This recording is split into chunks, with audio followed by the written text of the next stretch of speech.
우리 주님께서 원하시는 그 믿음이 우리 가운데 더욱 굳건해지기를 예수님의 이름으로 축복합니다. 우리와 함께 또 우리를 통하여 이루시고자 하는 하나님 아버지의 비전이 우리의 삶 속에 아름답게 성취될 줄로 믿습니다. 우리 하나님께서는요, 사람을 통하여 일하십니다. 물론 하나님께서 혼자서 직접 일하시는 경우도 있지만 성경을 보면 대부분의 경우, 거의 모든 경우 하나님은 사람을 부르시고 훈련시키시고 세우시고 보내셔서 하나님의 일을 이루십니다. 늘 사람을 택하셔서 사람을 사용하시는 분입니다. 곧 하나님을 믿는 자들, 예수님을 영접하고 그 이름을 믿는 믿음의 사람을 통하여 일하십니다. 말하자면 물이 포도주로 바뀐 것처럼 인생에서 거듭남을 경험한 사람들, 또 예수님과 함께 가진 인생의 목적을 가지고 인생을 만들어가고 동시에 성전된 나의 삶에 예수님께서 그 모든 것들을 정화시키도록 내어드리는 사람들, 그를 믿는 자들을 통하여 일하시는 분이십니다. 그런데 오늘 본문이 조금은 다릅니다. 오늘 본문을 보면 이렇게 말씀을 시작하고 있습니다. 23절을 한번 다시 보죠. 6월절에 예수님께서 예루살렘에 계시니 많은 사람이 그의 행하시는 표적을 보고 그의 이름을 믿었으나, 예수님께서 성전을 깨끗하게 하셨습니다. 그리고 다른 복음서를 보면 그 후에 예수님께서 많은 사람들의 병을 고쳐주시는 표적을 행하셨습니다. 요한복음에서는 그러한 여러 가지의 표적들을 설명하지 않고요, 그 가운데에 7가지 예수님의 부활의 표적까지 포함하여 7가지를 선택하여 우리에게 소개해 주면서 예수님이 바로 그리스도 곧 하나님의 아들이심을 증언해 주고 있습니다. 요한복음이 이야기해 주지 않은 그 표적들을 사람들이 보고 예수님의 이름을 믿었다는 겁니다. 이 예수님 당시에 사람들이 누구의 이름을 믿는다 할 때는요, 그것은 관용적인 표현입니다. 그것은 누구의 가르침을 따른다라는 뜻이라는 겁니다. 그러므로 이 이야기는 예수님께서 지금 예루살렘에서 표적을 행하신 모습을 보고 많은 사람들이 예수님의 가르침을 따르기로 결정했다는 겁니다. 참 좋은 일입니다. 예수님의 행하신 일들을 보면서 예수님의 이름을 믿는다는 것은 복된 일이고 우리가 꼭 해야 할 일입니다. 그런데 본문이 믿었으나 라고 얘기합니다. 믿었는데 그러나 랍니다. 뭐라고 말씀하는지 보십시오. 24절입니다. 예수님은 그의 몸을 그들에게 의탁하지 아니하셨으니 합니다. 분명 예수님의 이름을 믿었는데 그러나 예수님은 예수님의 몸을 그들에게 의탁하지 않으셨답니다. 그리스어로 기록되어 있는 이 신약 성경 원문을 보면은요, 이 예수님의 이름을 믿었다 할 때 그 믿는다라는 단어와 지금 예수님이 그의 몸을, 예수님의 몸을 사람들에게 의탁했다 할 때 그 의탁하다는 단어가 똑같은 단어입니다. 그러니까 우린 이걸 이렇게 해석할 수 있습니다. 사람들은 예수님의 표적을 보고 예수님의 이름을 믿었는데 그러나 예수님은 그들을 믿지 않으셨다는 겁니다. 자기 몸을 맡길 만한 존재가 아니었다고 그렇게 성경이 얘기를 해주고 있습니다. 왜 예수님은 그들을 신뢰하지 않으셨는가? 왜 예수님은 그의 몸을 그들에게 맡기지 않으셨는가? 본문이 계속해서 이렇게 설명을 해줍니다. 23절 계속 보십시오. 이는 친히 모든 사람을 아심이요 또 사람에 대하여 누구의 증언도 받으실 필요가 없었으니 이는 그가 친히 사람의 속에 있는 것을 아셨음이니라. 예수님께서 그들을 믿지 않으셨던 이유, 예수님께서 그들에게 예수님의 몸을 맡기지 않으셨던 이유는 예수님께서 그들 마음속을 다 보고 계셨기 때문이라는 겁니다.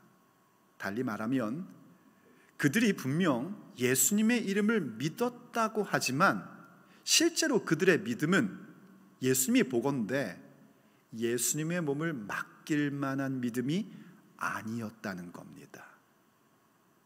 우리가 지난 시간에 신념의 믿음과 신앙의 믿음이라는 용어를 규명 지었었습니다.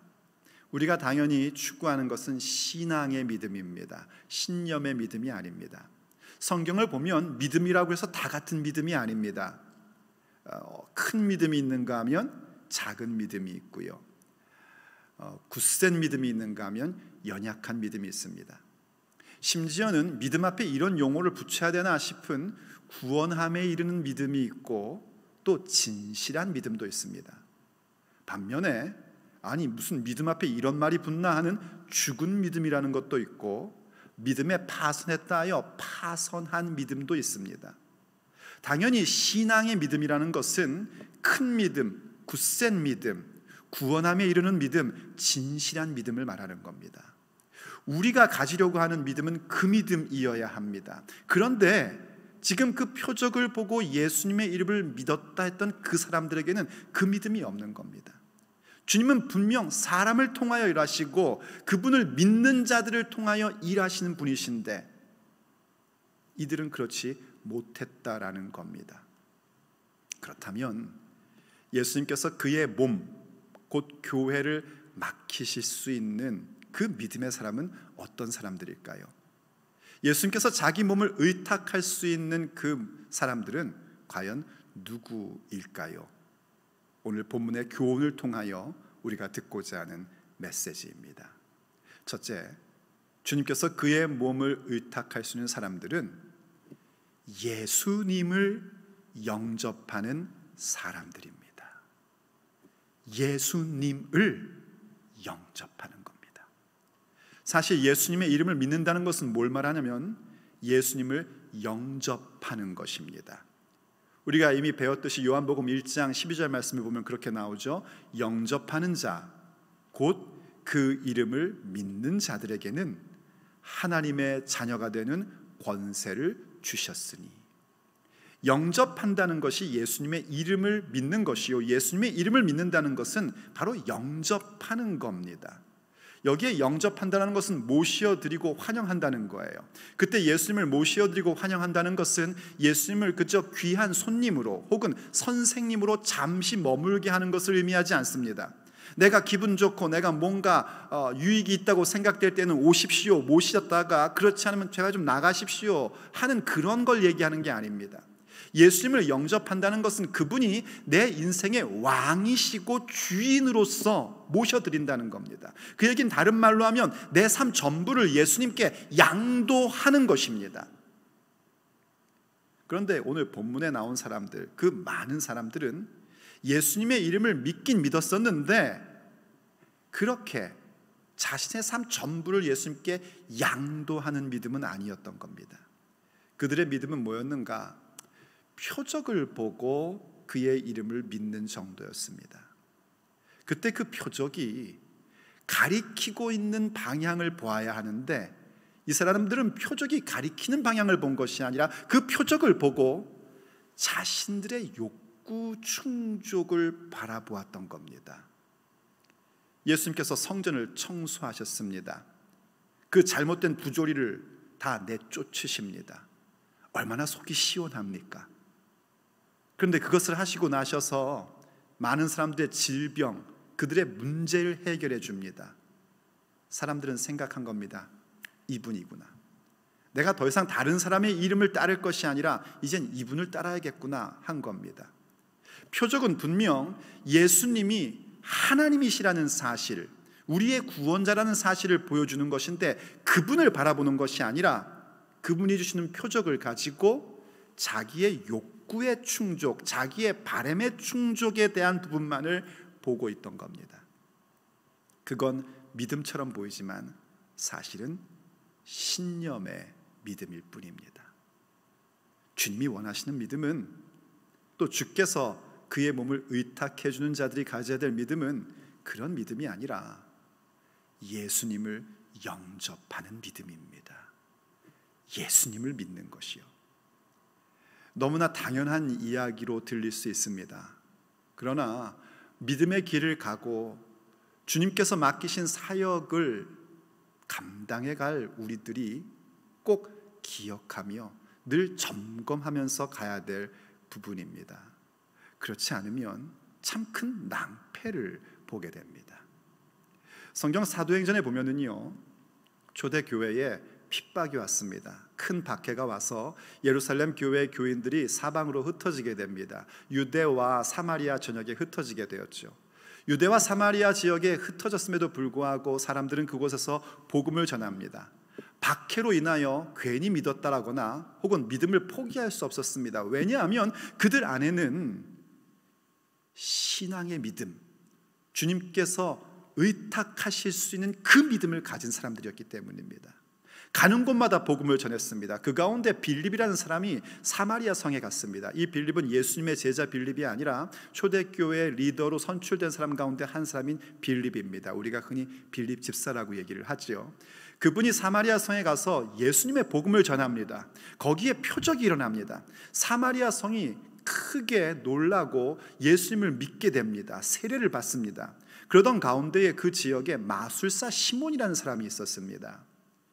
그 당시에 마술사라는 것은 오늘날처럼 어떤 유희를 위하여 매직쇼를 하는 그런 차원이 아니고요, 고대의 마술사라는 것은 연금술을 한다든지 혹은 의료 행위를 한다든지 이렇게 오늘날로 하면 과학자 같은 그런 사람들입니다.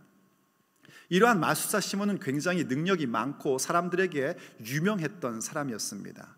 성경을 보니까 그 마술사 시몬도 빌립이 전하는 복음과 그리고 행해지는 표적을 보면서 예수님을 믿고 세례를 받았습니다. 사마리아에 복음이 전해졌다는 소식을 예루살렘에 있는 사도들이 듣게 됩니다. 그리고 사도들이 그 가운데 베드로와 요한 사도를 보냅니다. 베드로와 요한 사도는 사마리아에 와서 말하자면 사마리아 교회를 보고요, 그들을 위해서 기도하는데 성령 받기를 위하여 기도합니다. 그리고 안수하기 시작합니다. 안수하자 성령님께서 사마리아의 교인들 가운데 내주하시는 그 위대한 역사가 일어난 겁니다. 그때 이 마술사 시몬이 그걸 봅니다. 그리고 제가 보건대 이거구나 했던 것 같습니다. 갑자기 돈을 가지고 와서 베드로 앞에 와서 얘기합니다. 지금 당신이 행하는 그 권능을 내게도 주어 내가 누구에게든지 안수하면 성령을 받게 해주십시오 라고 얘기를 합니다. 그때 베드로 사도가 그의 그 모습을 보면서 이렇게 이야기를 합니다. 사도행전 8장 20절 말씀입니다. 베드로가 이르되 내가 하나님의 선물을 돈 주고 살 줄로 생각하였으니 내 은과 내가 함께 망할지어다. 하나님 앞에서 내 마음이 바르지 못하니 이 도에는 내가 관계도 없고 분깃이 될 것도 없느니라. 그러므로 너의 이 악함을 회개하고 주께 기도하라. 혹 마음에 품은 것을 사하여 주시리라. 내가 보니 너는 악독이 가득하여 불의에 매인 바 되었도다. 한번 생각해 보십시오. 예수님을 믿고 세례는 받았으나 아직 성령의 충만함, 그 성령 세례에 대한 부분이 없기 때문에 뭔가 부족했었을 것입니다. 사도들이 와서 하나님의 질서 가운데 사도들의 권위를 통하여 하나님께서 사마리아 교회 가운데 성령의 충만함의 역사를 베풀어 주셨습니다. 사도가 안수하니 자기 옆에 있는 사람들이 성령 세례를 받고 충만해집니다. 그걸 보면 어떤 생각을 해야 되겠습니까? 나도 저 사람들처럼 성령 충만함 받고 변화되어 주님의 증인으로 서야지, 이 생각을 갖는 게 당연한 믿는 자의 자세입니다. 그런데 이 시몬은 그렇지 않았던 겁니다. 빌립이 다니면서 뭔가 복음을 전하고 표적을 일으킬 때, 귀신을 내쫓고 병자를 고쳐줄 때에 야, 참 놀랍다, 어떻게 저런 능력이 있지, 뭐지 하다가 사도들이 안수하여 성령이 임하는, 성령 받는 모습을 보면서 아, 이거구나 한 다음에 그는 그것을 갖고 싶었던 겁니다. 그것을 가져서 뭐 하려고 합니까? 그 권위를 갖게 해달랍니다. 말하자면 그 지위를 갖게 해주고 그 능력이, 그 파워가 내게 있도록 해달라는 겁니다. 지위, 그 권위가 내게 있으면 나도 그렇게 그 위치에 서게 되고 나도 그렇게 전보다 더 큰 능력으로 일을 할 수 있을 것이라고 생각한 겁니다. 그것은 마음이 잘못되어 있는 겁니다. 그것은 악독이 가득한 겁니다. 그것은 사도 바울이 말한 것처럼 불의에 매인 바 된 것입니다. 그런 사람에게는 주님께서 주님의 몸을 맡기시지 않습니다. 오늘날 교회를 보면 이런 안타까운 모습들을 듣곤 합니다. 일테면 교회에서 직분을 얻으려면 돈을 내야 된다는 겁니다. 정상이 아닙니다. 뭔가 일을 하려면, 큰 일을 하려면 지위를 얻어야 된다는 겁니다. 전부 다 마음이 잘못되어 있는 것입니다. 믿음처럼 보이는데 믿음이 아닙니다. 주님께서 자기 몸을 그들에게 의탁하지 않으십니다. 예수님을 영접한 마음은 그럴 수가 없는 겁니다. 예수님을 영접한 마음이라는 것은 나의 생각, 나의 원함이 아니라 아버지의 생각, 아버지 하나님의 원함으로 바뀌는 것입니다.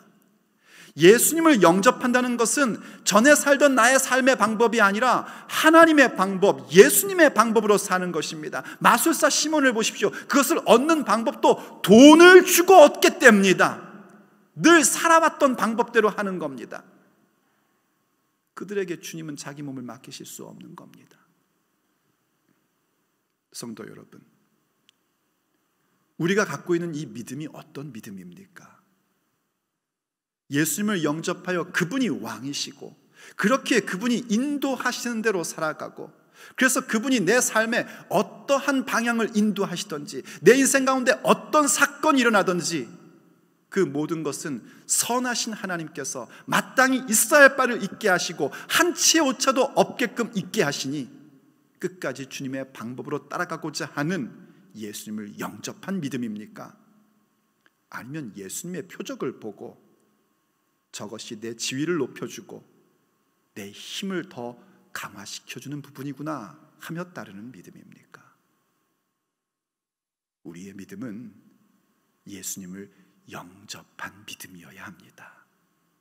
예수님이 왕이시고 예수님이 주인이시고 주님의 방법을 따라 나를 인도하심에 나를 맡겨드리는 것, 그들에게 우리 예수님은 그의 몸이신 교회를 맡기십니다. 바로 그렇게 주님을 영접한 사람들은요, 예수님 앞에서 어떠한 모습으로 가게 되는가?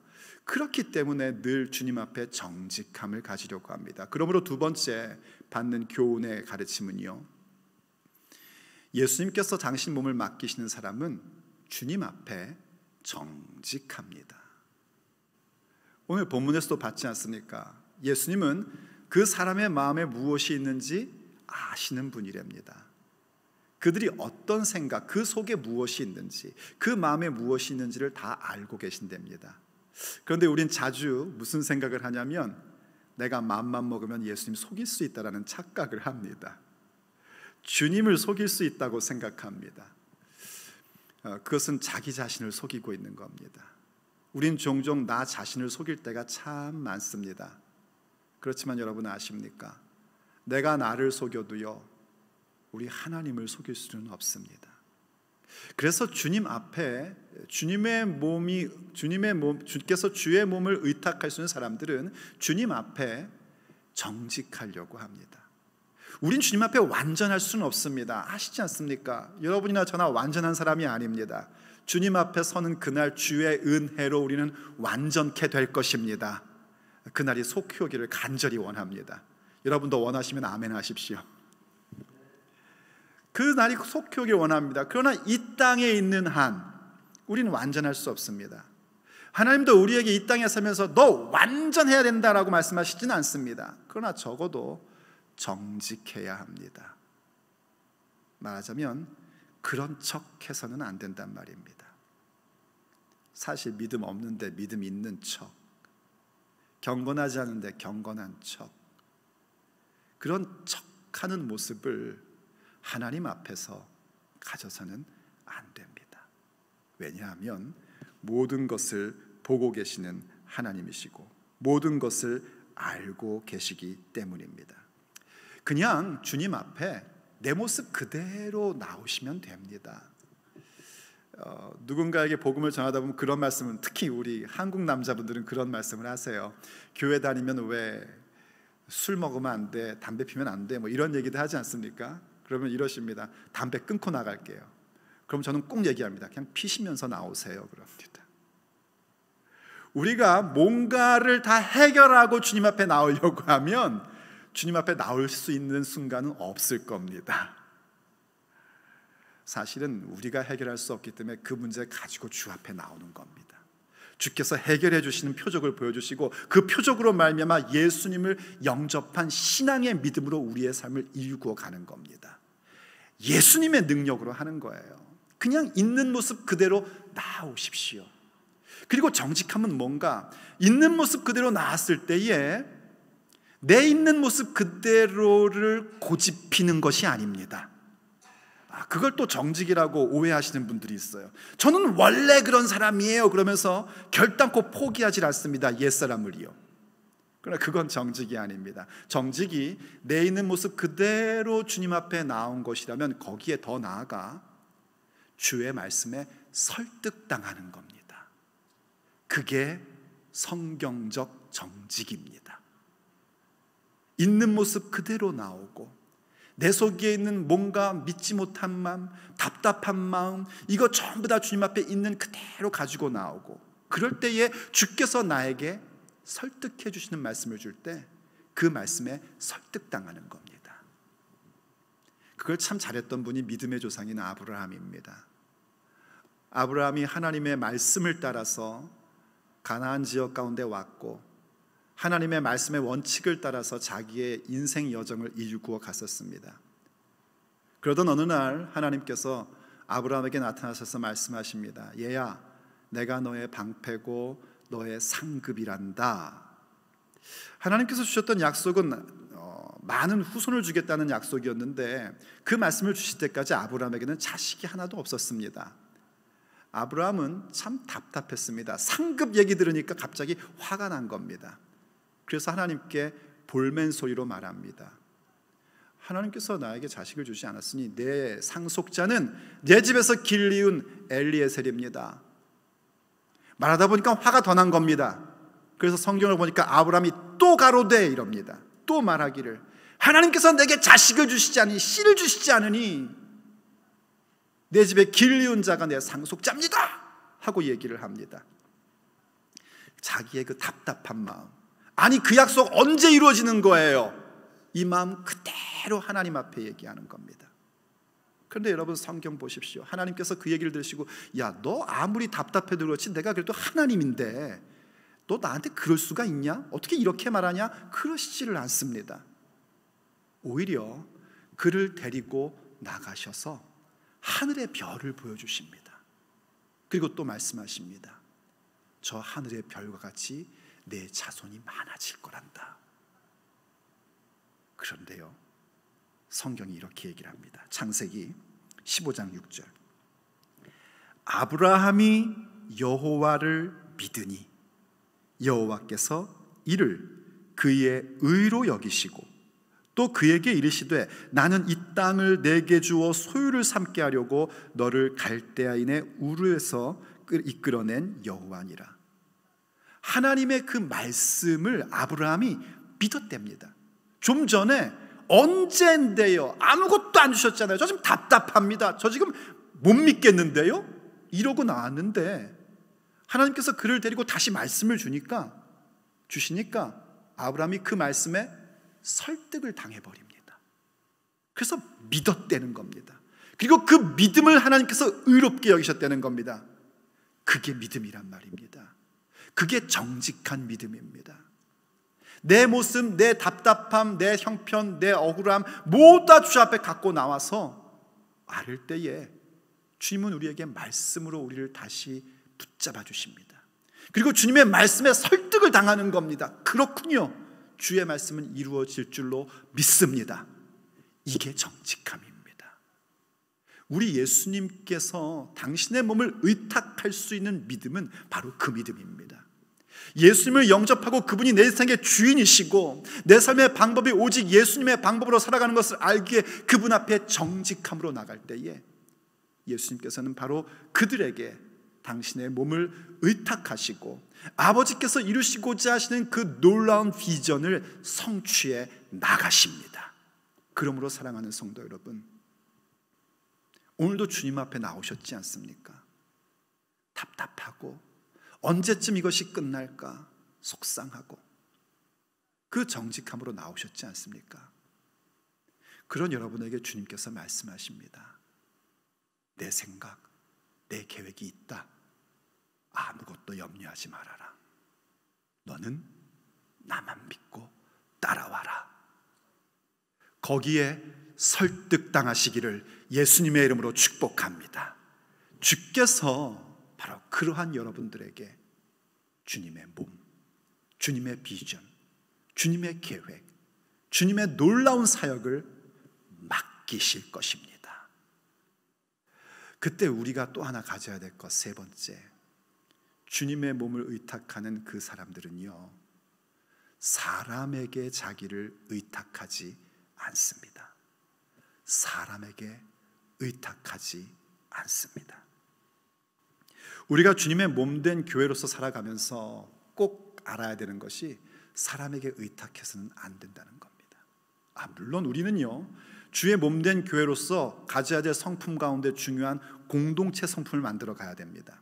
이 공동체 성품이라는 것은 우리가 서로 사랑하고 서로 격려하고 서로 도와주고 서로 세워주고 서로 권면하는 것입니다. 우린 서로 그렇게 사실은 의지하며 서로에게 힘을 얻어가며 살아가는 존재입니다.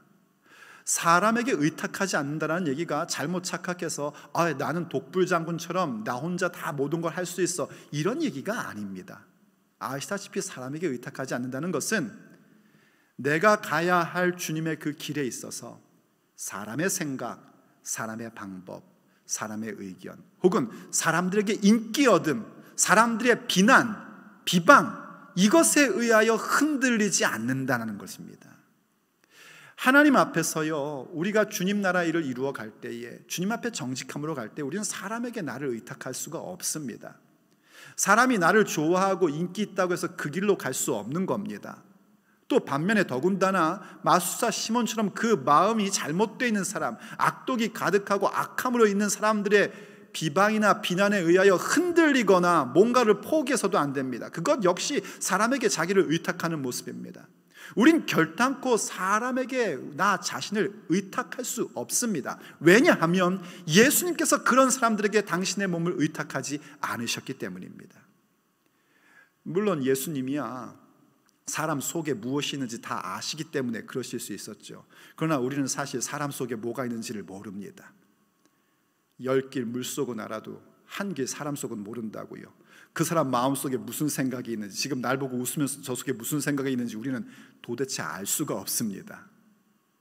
그럼 어떻게 해야 될까요? 예수님의 모습에서 한 가지 방법을 찾게 됩니다. 그것은 사람들이 내게 박수갈채를 보내던, 사람들이 내게 엉뚱한 말을 만들어 비방을 하던 그것에 개의치 아니하고 하나님께서 내게 주신 부르심, 하나님께서 내게 보여주신 그 비전에 의하여 이끌림 바 되는 것입니다. 하나님의 비전, 하나님의 부르심에 나의 삶을 맡겨 나아가는 겁니다. 그게 되려면 무엇을 해야 되는가? 기도하셔야 됩니다. 왜냐하면 예수님께서도 바로 그 하나님의 소명, 그 뜻을 위하여 늘 기도하셨기 때문입니다. 마가복음 1장에 보면 예수님께서 많은 표적을 일으키시고 그 다음날 새벽에 일어나서 기도하는 모습을 우리에게 보여줍니다. 한번 성경을 보십시오. 마가복음 1장 35절입니다. 새벽 아직도 밝기 전에 예수님께서 일어나 나가 한적한 곳에 가사 거기서 기도하시더니, 그 전날 수많은 사역을 하셨습니다. 많은 병자를 고쳐주셨고 복음을 전하셨습니다. 여러분, 그건 참 육체적으로 힘이 많이 드는 일입니다. 여러분도 영적인 사역을 해보시면 아시지만 그것을 하고 나면 육체가 힘이 듭니다. 그러니 얼마나 피곤하셨겠습니까? 그럼에도 불구하고 예수님은 그 생활의 리듬이 뭐였냐면 새벽 일찍 일어나셔서 기도하셨습니다. 이 한적한 곳이라는 단어는 광야라는 의미이기도 한데요, 사실 이 지역은 광야가 없는 지역이었다고 합니다. 그래서 이 의미 말대로 한적한 곳, 곧 하나님과 나 1대1에 독대할 수 있는 자리, 그 자리로 나가셨다는 것이죠. 그렇게 기도를 하셨답니다. 그랬더니 36절을 보니까 시몬, 이건 바로 베드로를 얘기하는 겁니다. 시몬과 및 그와 함께 있는 자들이 예수님의 뒤를 따라가 만나서 이르되 모든 사람이 주를 찾나이다. 예수님의 제자들이 예수님을 찾은 겁니다. 사람들이 아마 예수님을 찾아왔던 모양이죠. 도대체 예수님 어디 가신 거야? 안 주무시고 하고 찾았더니만 한적한 곳에서 기도하신 예수님을 본 거죠. 그래서 와서 얘기하는 겁니다. 사람들이 찾고 있는데 지금 뭐 하시냐는 겁니다. 뭐 하시는 겁니까? 하는 얘기입니다. 조금 더 해석을 하자면 지금 아주 절호의 찬스입니다. 지금이야말로 예수님 따를 수 있는 사람들을 규합하여 뭔가를 해낼 수 있는 찬스가 온 겁니다. 그런데 지금 여기서 뭐 하고 계시는 겁니까? 하고 말한 겁니다. 그러자 예수님께서 그들에게 이렇게 대답하십니다. 38절, 이르시되 우리가 다른 가까운 마을들로 가자. 거기서도 전도하리니 내가 이를 위하여 왔노라.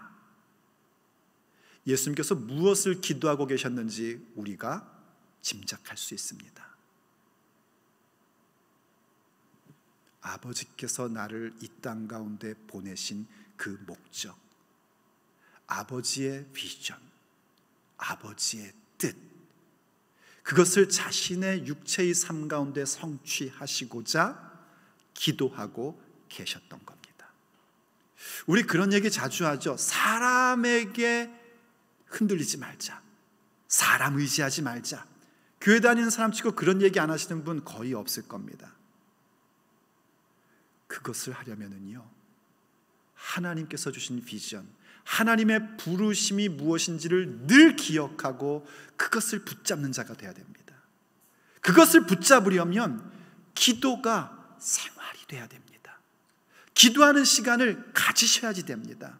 기도함으로써 아버지께서 맡기신 비전이 무엇인지 다시 한번 확인하고 나의 부르심이 무엇인지를 다시 한번 확인해서 사람의 인기나 사람의 비방에 의하여 좌우되는 것이 아니라 내가 이 땅에 있는 목적대로 살아가는 모습, 그것을 갖는 것이 사람에게 의탁하지 않는 모습입니다. 주께서 바로 그런 사람들에게 주님의 몸을 의탁하시고 주님의 몸된 교회의 귀한 사역을 맡기십니다. 사랑하는 성도 여러분, 사실 우리는 주님의 몸을 맡을 자격이 없는 사람들입니다. 얼마나 부족하고 얼마나 실수 많고 흠 많은 존재인지 우리가 조금만 정직하게 나 자신을 바라보면 발견하는 부분이지 않습니까? 그런데 아십니까? 그런 우리에게 주님께서 놀라운 것들을 맡기셨습니다. 주님의 몸을 맡기셨고요, 하나님 나라와 예수 그리스도의 복음의 그 비전을 맡기셨습니다. 또 때로는 믿고 직분까지도 맡기셨습니다. 그렇다면 우리의 믿음은 예수님만이 주인되고 왕되는 그 영접하는 믿음이어야 합니다. 주님 앞에 정직함으로 나아가서 주의 말씀에 설득당하고 사람에게 나의 자신, 나의 삶을 맡기고 의탁하는 것이 아니라 오직 아버지의 비전, 예수님의 그 부르심에 내 삶을 의탁하며 나갈 수 있어야 됩니다.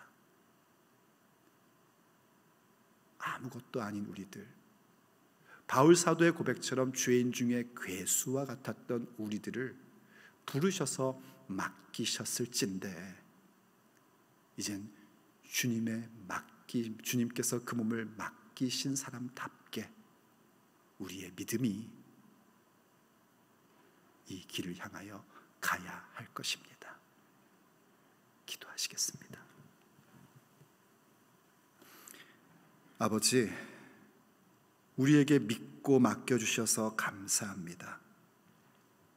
그러므로 이제 예수님을 영접하는 믿음으로 나아가기를 원하고 주의 말씀에 설득되는 그 정직함이 우리에게 가득하기를 원합니다. 사람들의 말, 그것이 칭찬이든 비방이든 거기에 흔들리고 좌우되는 자가 아니라 오직 아버지의 비전, 주님의 부르심에 붙잡힌 바 되는 자들 되기 원합니다. 그렇게 주께서 가셨던 그 길을 가기 원하오니 아버지 우리를 붙잡아 주시옵소서. 우리의 삶에 오직 주님께서 원하시는 그 믿음의 모습이 굳건하며 가득하게 하여 주셔서 주님이 주님의 몸을 맡기실 수 있는 믿음의 사람, 새 생명의 사람이 되게 하여 주시옵소서. 우리 주 예수님의 이름으로 간절히 기도 올립니다.